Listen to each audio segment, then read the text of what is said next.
Hi, this is Dr. Dan Ratner. As part of our how-to series, we're going to look at how to find the advantage in times of aloneness.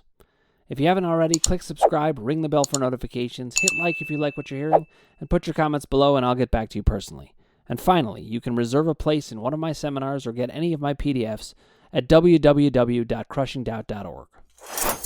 In general, no one really likes to feel alone. We often like to be alone, but not to feel alone. The distinction is very important, as you can be alone without feeling a disconnection from the important people in your world. Most of the time, we are happiest, whether alone or in the company of others, when we do not feel alone. That's the distinction, though. It's be alone versus feel alone. Everyone needs to be seen, understood, valued, and respected, at least by someone, if not by everybody. That's what we want. But there are advantages to recognizing our aloneness, to not needing those other things from other people. So I recently was working with a patient who felt at the end of a rope with everyone for good reason. And just when things seemed at their absolute worst, she suddenly recognized an interesting solution, that she did not need to depend on these people so much at all. Suddenly, being alone was freeing.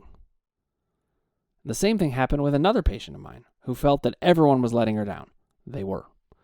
But then she discovered the freedom she could have when recognizing she could just do it herself.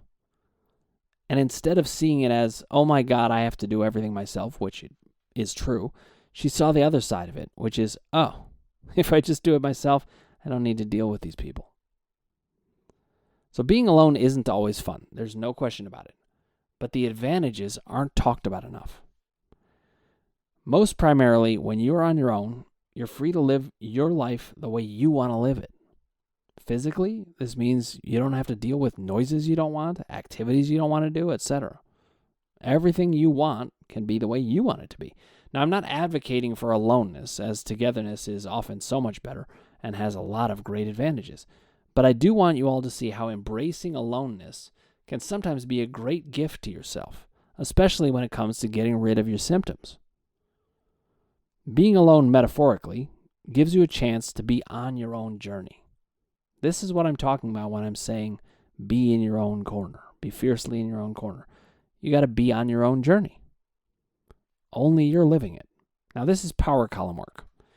Your core narrative can now become, when you're alone, your core narrative can now become a real directive for yourself, because you can put it at the absolute top of the list of your priorities. It's just you, after all.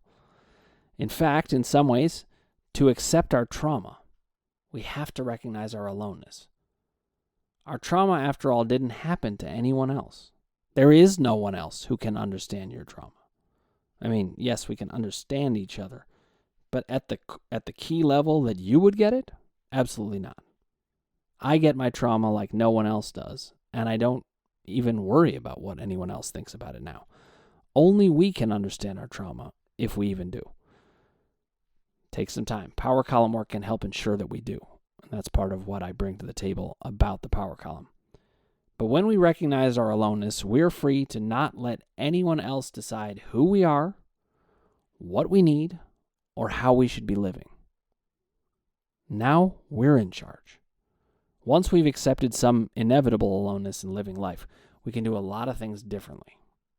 We can pursue our dreams even more, even while balancing the needs of others, by the way. You don't have to abandon other people, but you can pursue your dreams more when you're in your own journey. We can be more fiercely in our own corner, at the very least, inside of ourselves. We can trust our bodies are telling us exactly who we are and what we need, because as soon as we have confidence that the body is sending a message and we know that we know our story, it's much easier to receive that message. And we can do the things we need to do to protect ourselves from having those symptoms. Now, when we recognize our aloneness, we get to have more time for the message of our bodies. Aloneness can be good when you are rooted in who you are. That's the good side of aloneness. We can get the message. We can know what's going on for us. So in recognizing our aloneness, as I said, we can be fiercely in our own corner within ourselves. It's a way to empathize with yourself. You can't do it without being alone, in a way. So I was recently running a group session, and we were discussing how to use black and white thinking to be safer. And it was brought up that this is easy to do with unsafe people.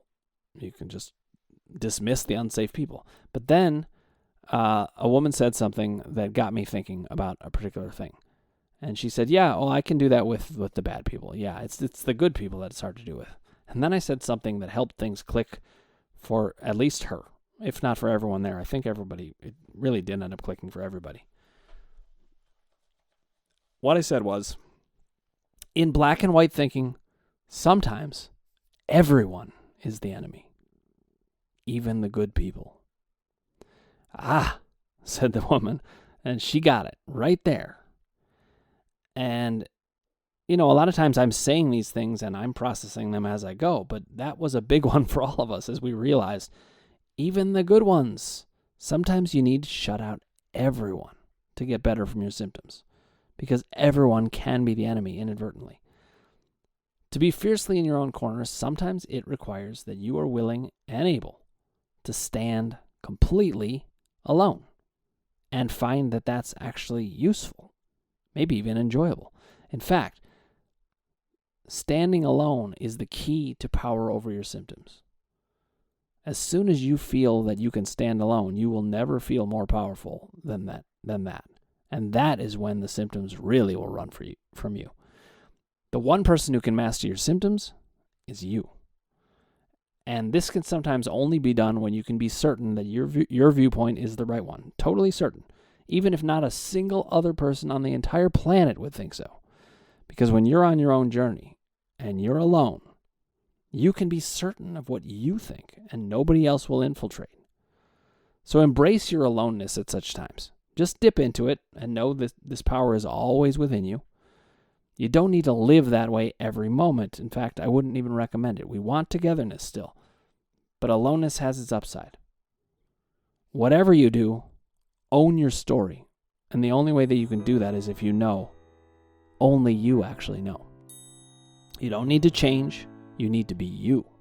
And when you do that, you're living in the power column.